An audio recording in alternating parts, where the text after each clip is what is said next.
Good morning, students. Today we will discuss parameter passing techniques in C. चलिए शुरू करते हैं। सबसे पहले हम फंक्शन को डिफाइन करने के वेज को ओवरव्यू करेंगे। लास्ट लेक्चर्स में फंक्शन को डिफाइन करने के लिए हमने 4 वेज डिस्कस किए हैं, जिसमें से हमारा फर्स्ट वे है function with parameters and return value.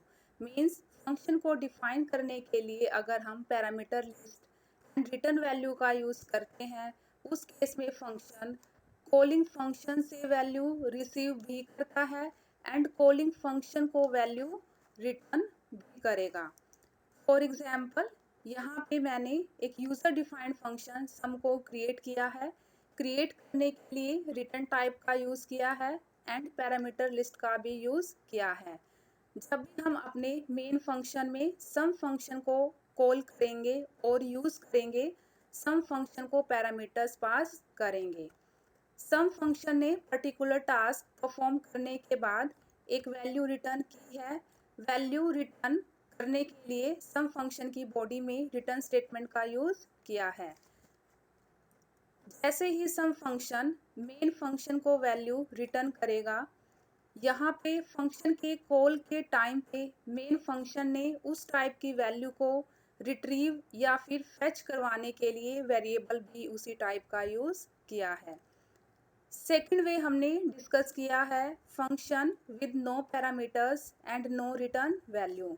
Means जब भी हम फंक्शन को डिफाइन करने के लिए पैरामीटर्स एंड रिटर्न वैल्यू का यूज़ नहीं करते हैं, उस केस में फंक्शन कॉलिंग फंक्शन से वैल्यू रिसीव नहीं करता है और ना ही कॉलिंग फंक्शन को कोई वैल्यू रिटर्न करेगा। फॉर एग्जाम्पल, यहाँ पे हमने यूज़र डिफाइंड फंक्शन सम को क्रिएट किया है। क्रिएट करने के लिए रिटर्न टाइप का भी यूज़ नहीं किया, इवन हमने पैरामीटर लिस्ट भी यूज़ नहीं की है। जब भी हम मेन फंक्शन में सम फंक्शन को कॉल करेंगे तो कॉल करते वक्त कोई भी पैरामीटर्स पास नहीं करेंगे। सम फंक्शन पर्टिकुलर टास्क परफॉर्म करने के बाद किसी भी टाइप की वैल्यू कॉलिंग फंक्शन को रिटर्न नहीं करेगा, इसीलिए सम फंक्शन की बॉडी में रिटर्न स्टेटमेंट का यूज़ नहीं किया है। मेन फंक्शन ने फंक्शन के कॉल करते वक्त किसी भी टाइप की वेरिएबल का यूज़ नहीं किया है, क्योंकि सम फंक्शन ने मेन को कोई भी वैल्यू रिटर्न नहीं की है। थर्ड वे में हमने फंक्शन को डिफाइन करने के लिए पैरामीटर लिस्ट का यूज़ नहीं किया बट रिटर्न टाइप का यूज़ किया है। मीन्स फंक्शन कॉलिंग फंक्शन से वैल्यू तो रिसीव नहीं करेगा बट कॉलिंग फंक्शन को वैल्यू रिटर्न कराएगा। फॉर एग्जाम्पल, यहाँ पे हमने यूज़र डिफाइंड फंक्शन सम को क्रिएट करने के लिए रिटर्न टाइप का यूज़ किया है बट पैरामीटर लिस्ट का यूज़ नहीं किया है। जैसे ही मेन फंक्शन में हम सम फंक्शन को कॉल करेंगे, कॉल करते वक्त सम फंक्शन को कोई भी वैल्यू पास नहीं करेंगे। सम फंक्शन ने पर्टिकुलर टास्क परफॉर्म करने के बाद कॉलिंग फंक्शन को वैल्यू रिटर्न की है। रिटर्न करने के लिए सम फंक्शन की बॉडी में रिटर्न स्टेटमेंट का यूज़ किया गया है। यहाँ पे सम फंक्शन ने जो भी वैल्यू मेन फंक्शन को रिटर्न की है, मेन फंक्शन ने वैल्यू को फेच करने के लिए सम फंक्शन की कॉल के टाइम पे उसी टाइप के वेरिएबल का यूज़ किया है। मीन्स जिस टाइप की वैल्यू सम फंक्शन रिटर्न करेगा, उस वैल्यू को फेच करवाने के लिए हम वेरिएबल भी उसी टाइप का यूज़ करेंगे। और हमें एक बात और ध्यान में रखनी है कि रिटर्न स्टेटमेंट का यूज़ करके हम just only one value return करा सकते हैं। फोर्थ वे में हमने फंक्शन को डिफाइन करने के लिए पैरामीटर लिस्ट का तो यूज़ किया है बट रिटर्न टाइप का यूज़ नहीं किया। मीन्स फंक्शन कॉलिंग फंक्शन से वैल्यू तो रिसीव करेगा बट कॉलिंग फंक्शन को कोई भी वैल्यू रिटर्न नहीं कराएगा। फॉर एग्जाम्पल, यहाँ पे हमने एक यूज़र डिफाइंड फंक्शन सम को क्रिएट किया है। क्रिएट करने के लिए रिटर्न टाइप का यूज़ नहीं किया बट पैरामीटर लिस्ट का यूज़ किया है।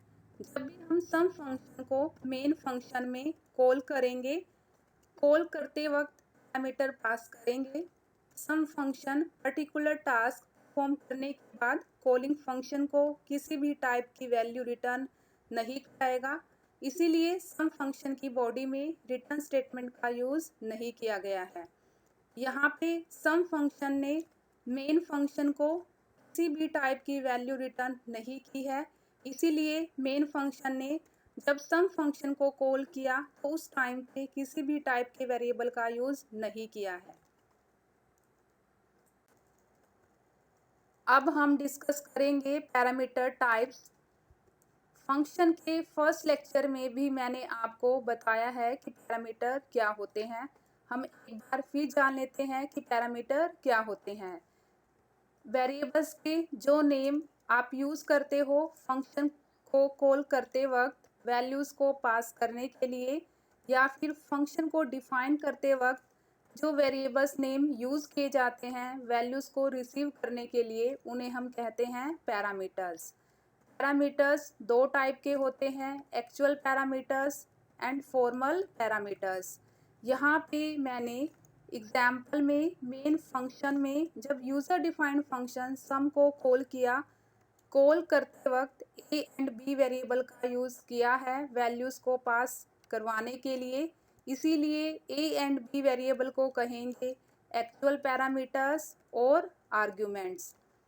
फंक्शन को डिफाइन करने के लिए वेरिएबल्स नेम यूज़ किए हैं num1 and num2।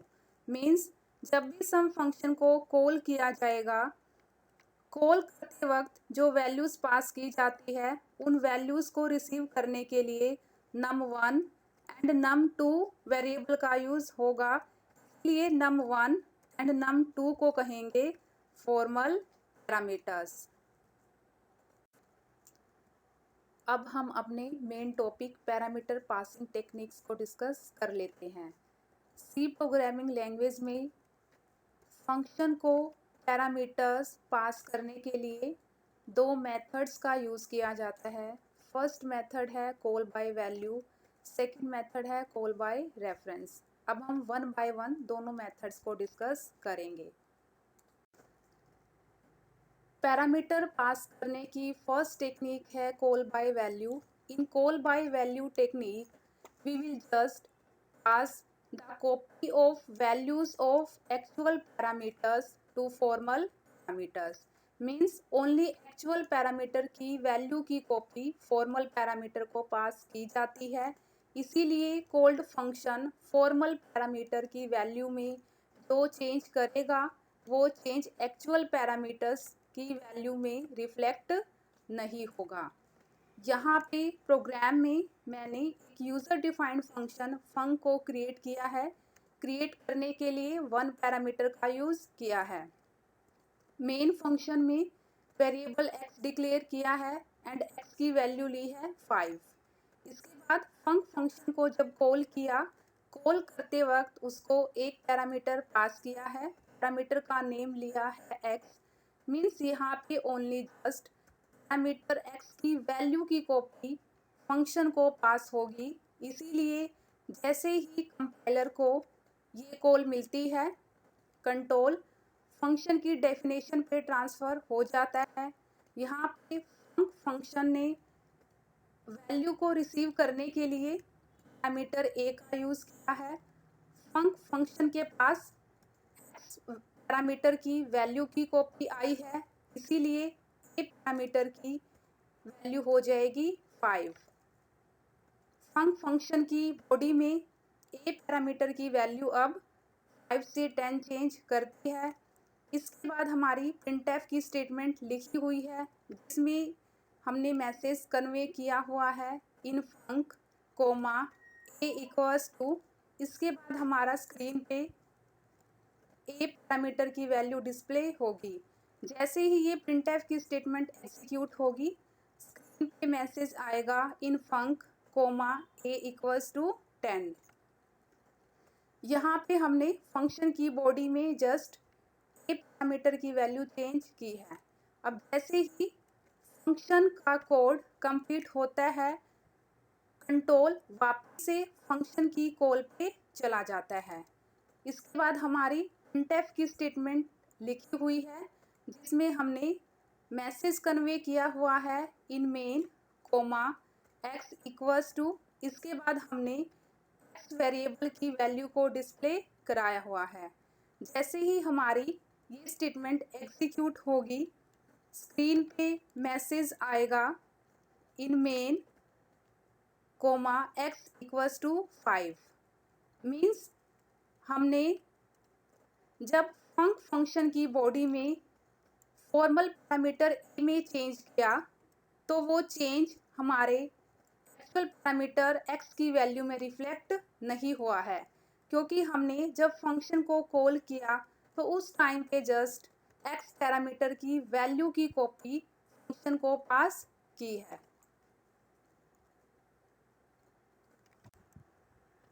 Parameter pass करने की सेकंड टेक्निक है call by reference. Call by value technique में हमने पैरामीटर्स की वैल्यू पास की है। कॉल बाय रेफरेंस टेक्निक में हम पैरामीटर्स का रेफरेंस पास करेंगे। रेफरेंस को हम एड्रेस भी कहते हैं, इसीलिए एक्चुअल पैरामीटर्स का एड्रेस कॉल्ड फंक्शन को पास किया जाएगा। लास्ट लेक्चर में हमने पॉइंटर का कंसेप्ट डिस्कस किया है, जिसमें हमने डिस्कस किया है कि अगर हमें एड्रेसेस को स्टोर करने की ज़रूरत पड़े तो उस केस में हम पॉइंटर्स यूज़ करेंगे। इसीलिए कॉल्ड फंक्शन एड्रेसेस को रिसीव करने के लिए फॉर्मल पैरामीटर्स को एज अ पॉइंटर डिक्लेयर करेगा। लास्ट लेक्चर में हमने जब पॉइंटर का कंसेप्ट डिस्कस किया तब हमने ये भी डिस्कस किया है कि हम पॉइंटर्स के थ्रू वेरिएबल्स की वैल्यू को मैनिपुलेट या एक्सेस कर सकते हैं। इसलिए कॉल्ड फंक्शन फॉर्मल पैरामीटर्स में जो चेंज करता है वो चेंज हमारा एक्चुअल पैरामीटर्स में भी रिफ्लेक्ट हो जाता है। फॉर एग्जाम्पल यहाँ पे मैंने एक यूज़र डिफाइंड फंक्शन फंक को क्रिएट किया है। क्रिएट करने के लिए वन पैरामीटर का यूज़ किया है एंड पैरामीटर को एज अ पॉइंटर डिक्लेयर किया है by using asterisk symbol. Main function की बॉडी में एक्स वेरिएबल को क्रिएट किया है एंड एक्स वेरिएबल की वैल्यू ली है 5। यहाँ पे एक्स वेरिएबल की वैल्यू है 5 और सपोज करो एक्स का मेमोरी एड्रेस है FFF4। मेन फंक्शन की बॉडी में फंक फंक्शन को कॉल किया है और कॉल करते वक्त हमने एक्स वेरिएबल का एड्रेस पास किया है। एड्रेस पास करने के लिए हमने एम्परसेंड सिंबल का यूज़ किया है। जैसे ही कंपाइलर को फंक्शन की कॉल मिलती है कंट्रोल फंक्शन की डेफिनेशन पे ट्रांसफ़र हो जाता है। यहाँ पे फंक फंक्शन को अब एक एड्रेस रिसीव होगा। उस एड्रेस को रिसीव करने के लिए फंक्शन ने पॉइंटर ए का यूज़ किया है। अब पॉइंटर ए में एक्स वेरिएबल का एड्रेस स्टोर हो जाएगा। एक्स वेरिएबल का एड्रेस है FFF4, सो पॉइंटर ए की वैल्यू होगी FFF4। अब अगर हमें पॉइंटर ए के थ्रू वेरिएबल एक्स की वैल्यू को चेंज करना है तो हम कर सकते हैं पॉइंटर को डीरेफर करके। पॉइंटर को डीरेफर करने के लिए हम अगेन एस्टेरिस्क सिंबल का यूज़ करेंगे, पॉइंटर का नेम यूज़ करेंगे, असाइनमेंट ऑपरेटर का यूज़ करके हमने यहाँ पे एक न्यू वैल्यू स्पेसिफाई की है 10। मीन्स यहाँ पे जैसे ही ये स्टेटमेंट एग्जीक्यूट होगी एक्स वेरिएबल की वैल्यू 5 की जगह पे अब क्या हो जाएगी 10। उसके बाद हमारी प्रिंटफ की स्टेटमेंट लिखी हुई है जिसमें हमने मैसेज कन्वे किया हुआ है इन फंक कोमा ए इक्वल्स, यहाँ पे स्टार ए की वैल्यू प्रिंट होगी। स्टार ए मीन्स वेरिएबल एक्स की क्या वैल्यू है, मीन्स ए पॉइंटर में जो एड्रेस है एड्रेस पे क्या वैल्यू है।